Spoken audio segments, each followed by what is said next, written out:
नमस्कार। आज हम विज्ञान की एक बहुत बड़ी जासूसी कहानी को सुलझाने वाले हैं।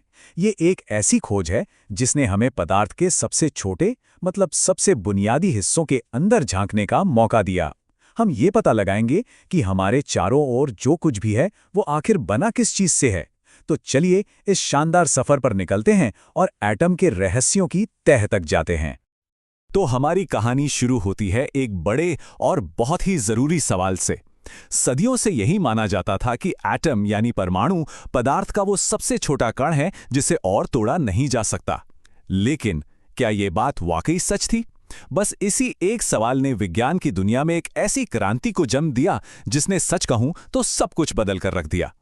तो फिर वैज्ञानिकों को पहला इशारा कहां से मिला कि एटम के अंदर भी कुछ है? आपको यकीन नहीं होगा, इसका जवाब मिला स्टैटिक इलेक्ट्रिसिटी से। जी हाँ, वही बिजली जो सूखे बालों में कंघी घुमाने से या सर्दियों में स्वेटर उतारते वक्त चट चट करती है। बस यहीं से एटम के अंदर छिपे राज एक एक करके खुलने शुरू हुए। और इन्हीं प्रयोगों से हमारी कहानी में एंट्री होती है दो मेन किरदारों की। पहला था नेगेटिव चार्ज वाला इलेक्ट्रॉन, जिसे खोजा जे थॉमसन ने। ये वजन में लगभग ना के बराबर था। और दूसरा किरदार सामने आया कैनाल रेस नाम के एक एक्सपेरिमेंट से, जिससे हमें मिला प्रोटॉन। इस पर था पॉजिटिव चार्ज और ये इलेक्ट्रॉन से बहुत बहुत ज्यादा भारी था। तो अब वैज्ञानिकों को ये तो पता चल गया कि एटम के अंदर पॉजिटिव और नेगेटिव दोनों तरह के कण हैं। अब अगला बड़ा सवाल ये था, भाई ये एक एटम के अंदर रहते कैसे हैं? इन्हें अरेंज कैसे किया गया है? इसका जवाब देने की पहली कोशिश की जे थॉमसन ने अपने एक मॉडल से। थॉमसन का मॉडल सच कहूं तो काफी सीधा साधा था। उन्होंने कल्पना की कि एक एटम एक तरबूज की तरह है। तरबूज का जो पूरा लाल वाला हिस्सा है वो पॉजिटिव चार्ज है और उसके अंदर जो काले बीज धसे हुए हैं वो हैं नेगेटिव चार्ज वाले इलेक्ट्रॉन। उन्होंने ये भी कहा कि ये पॉजिटिव और नेगेटिव चार्ज मात्रा में बराबर होते हैं, इसीलिए एटम पर ओवरऑल कोई चार्ज नहीं होता, मतलब वो न्यूट्रल होता है। और ये हैं वो महान वैज्ञानिक जे थॉमसन जिनके दिमाग की उपज था ये मॉडल। उनके काम ने हमें सही दिशा में एक जबरदस्त शुरुआत दी। लेकिन जैसा कि हम आगे देखेंगे, ये कहानी का अंत नहीं था। अरे ये तो बस एक शुरुआत थी। अब कहानी में एंट्री होती है अर्नेस्ट रदरफोर्ड की। उन्होंने थॉमसन के मॉडल को टेस्ट करने के लिए एक एक्सपेरिमेंट डिजाइन किया। लेकिन उस एक्सपेरिमेंट के जो नतीजे आए, उन्होंने एटम के बारे में हमारी पूरी सोच को ही हिलाकर रख दिया। रदरफोर्ड की ये शब्द खुद बताते हैं कि वो अपने एक्सपेरिमेंट के नतीजों से कितने हैरान थे।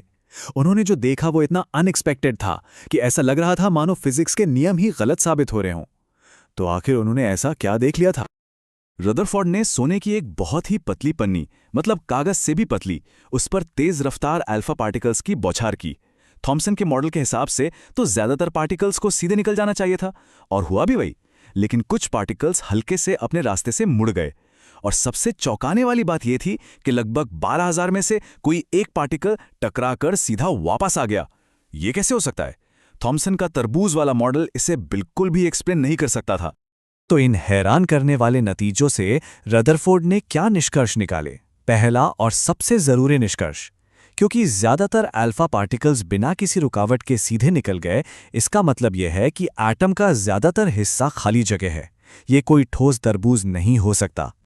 दूसरा, जो कण अपने रास्ते से भटके थे वो जरूर किसी बहुत ही मजबूत पॉजिटिव चार्ज से टकराकर या उसके पास से गुजरकर भटके होंगे। रदरफोर्ड ने अंदाजा लगाया कि एटम का सारा पॉजिटिव चार्ज उसके सेंटर में एक बहुत ही छोटी सी जगह में इकट्ठा होना चाहिए। इस सेंटर को उन्होंने नाम दिया न्यूक्लियस या नाभिक। और आखिर में वो एक पार्टिकल जो सीधा वापस उछलकर आ गया था, ये तभी हो सकता है जब वो किसी बहुत ही भारी और ठोस चीज से टकराया हो। इससे ये साबित हुआ कि एटम का लगभग सारा वजन, सारा मास उसी छोटे से न्यूक्लियस में ही होता है। ये एक क्रांतिकारी, एक जबरदस्त आइडिया था। रदरफोर्ड का न्यूक्लियर मॉडल कमाल का था, पर उसमें एक बहुत बड़ी दिक्कत थी। फिजिक्स के नियमों के हिसाब से अगर इलेक्ट्रॉन न्यूक्लियस के चारों ओर घूमेंगे तो वो अपनी एनर्जी खो देंगे और आखिर में न्यूक्लियस में जाकर गिर जाएंगे, मतलब एटम खत्म हो जाएगा। लेकिन ऐसा तो होता नहीं है। इस पहेली को सुलझाया नील्स बोहर ने। बोहर ने दो बड़े ही जबरदस्त आइडिया दिए। पहला कि इलेक्ट्रॉन कहीं भी अपनी मर्जी से नहीं घूम सकते, बल्कि वो सिर्फ कुछ खास फिक्स्ड ऑर्बिट्स यानी कक्षाओं में ही घूमते हैं, जिन्हें एनर्जी लेवल्स कहा जाता है। और दूसरा, जब तक इलेक्ट्रॉन अपनी फिक्स्ड कक्षा में हैं, वो कोई एनर्जी नहीं खोते। बस इन दो सिंपल से नियमों ने एटम को खत्म होने से बचा लिया और रदरफोर्ड के मॉडल को एक मजबूत आधार दिया। लेकिन कहानी अभी भी पूरी नहीं हुई थी। पजल का एक आखिरी टुकड़ा अब भी गायब था। साल 1932 में चे चैडविक ने तीसरे सब एटॉमिक पार्टिकल की खोज की, न्यूट्रॉन। जैसा कि नाम से ही जाहिर है, इस पर कोई चार्ज नहीं था और इसका वजन लगभग एक प्रोटॉन के बराबर था। ये न्यूक्लियस के अंदर प्रोटॉन के साथ रहता था और इसके साथ ही एटम की हमारी तस्वीर अब पूरी हो चुकी थी। तो अब हमारे पास तीनों खिलाड़ी मैदान में हैं, प्रोटॉन, न्यूट्रॉन और इलेक्ट्रॉन। लेकिन सवाल ये है कि ये तीनों मिलकर सोना, लोहा या ऑक्सीजन जैसे अलग अलग तत्व कैसे बनाते हैं। चलिए अब जानते हैं एटम की पहचान के सीक्रेट कोड के बारे में। किसी भी तत्व की पहचान की असली चाबी है उसकी परमाणु संख्या, यानी एटॉमिक नंबर, जिसे हम Z से दिखाते हैं। ये कुछ और नहीं, बस न्यूक्लियस में मौजूद प्रोटॉन की संख्या है। जैसे हर हाइड्रोजन एटम में एक प्रोटॉन होता है, हर हीलियम में 2 होते हैं। बस इतना ही सिंपल है। प्रोटॉन की संख्या ही तय करती है कि वो कौन सा तत्व है। अगला नंबर आता है द्रव्यमान संख्या, यानी मास नंबर का, जिसे A से दिखाया जाता है। ये और भी आसान है। ये बस न्यूक्लियस में मौजूद प्रोटॉन और न्यूट्रॉन की कुल संख्या है।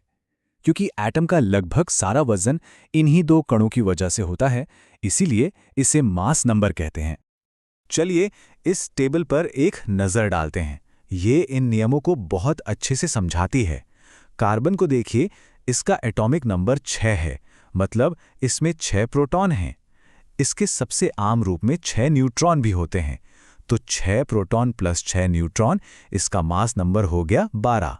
हम देख सकते हैं कि हर तत्व के लिए ये पैटर्न कैसे काम करता है। अब यहाँ एक और मज़ेदार बात आती है। क्या ऐसा हो सकता है कि एक ही तत्व के एटम्स में न्यूट्रॉन की संख्या अलग-अलग हो? जी हाँ, बिल्कुल। इन्हें ही समस्थानिक या आइसोटोप्स कहा जाता है। इनमें प्रोटॉन की संख्या तो सेम होती है, इसलिए वो एक ही तत्व कहलाते हैं। लेकिन न्यूट्रॉन की संख्या अलग होने की वजह से उनका मास नंबर अलग-अलग हो जाता है।